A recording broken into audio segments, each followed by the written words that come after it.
நாடு முழுவதும் சர்ச்சையை ஏற்படுத்தியுள்ள அம்பேத்கர் தொடர்பான கேலி சித்திரம் பாடப்புத்தகத்தில் இருந்து நீக்கப்படும் என்று மத்திய மனிதவள மேம்பாட்டு அமைச்சர் திரு கபில் சிபல் கூறியுள்ளார். NCERT வெளியிட்டுள்ள CBSE +1 வகுப்புக்கான பாடப்புத்தகத்தில் அரசியலமைப்பை உருவாக்க அம்பேத்கர் காலதாமதம் செய்ததாகவும் அதை நேரு விரைவுபடுத்தியதாகவும் சித்தரித்து கேலி சித்திரம் ஒன்று இடம்பெற்றுள்ளது. இது தொடர்பாக மக்களவையில் விடுதலை சிறுத்தைகள் கட்சித் தலைவர் திரு தொல் திருமாவளவன் பிரச்சினை எழுப்பினார்.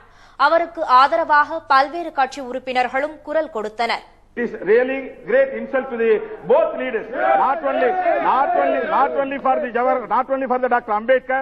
It is great insult to Pandit ji also. He admired our Dr. B.R. Ambedkar while he presented the Constitution in 1950.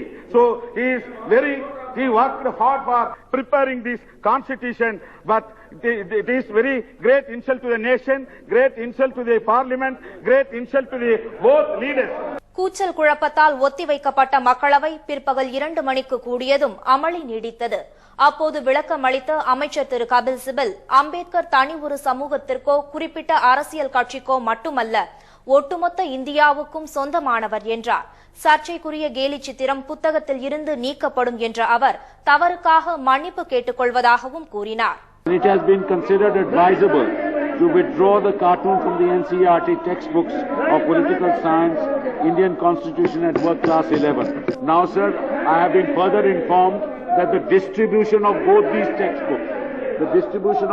textbooks have been stopped. அமைச்சரின் விளக்கத்திற்கு பிறகும் அமளி நீடித்ததால் அவை நாள் முழுவதும் ஒத்திவைக்கப்பட்டுள்ளது.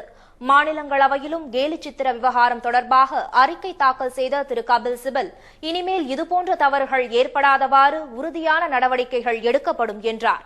முன்னதாக கேள்வி நேரம் முடிந்ததும் இப்பிரச்சினை எழுப்பப்பட்டதால் ஏற்பட்ட அமளி காரணமாக அவை ஒத்திவைக்கப்பட்டது.